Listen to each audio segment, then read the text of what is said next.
Kas yra sąvoka? Terminologija apima tikrovės dalyką, sąvoką, sąvokos apibrėžtį ir sąvokos žymiklį. Kaip matome, pagrindinis terminologijos objektas yra sąvoka, o ne terminas.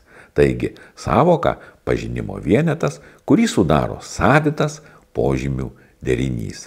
Tie požymiai paprastai sudaro turinį ir apimtį.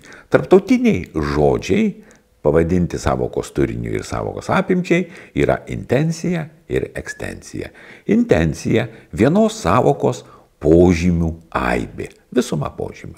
Ekstencija – objektų visuma, kurie atitinka sąvoką. Sąvokos būna vienetinės arba bendrosios. Vienetinės sąvokos yra Saturnas, laisvės statula, undinėlė, kalėdų senis.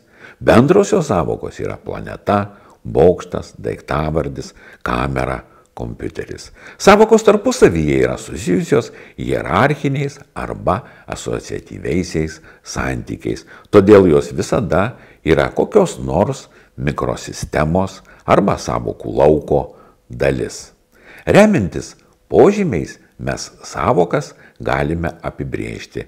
Kadangi požymiai yra intensiniai arba ekstensiniai ir apibrėžtys pagal tai gali būti intensinės arba ekstensinės.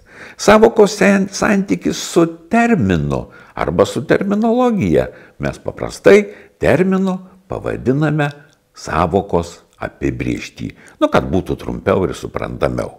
Taigi, terminą galima laikyti ir apibrėžties ekvivalentu arba lygiu sąvokai.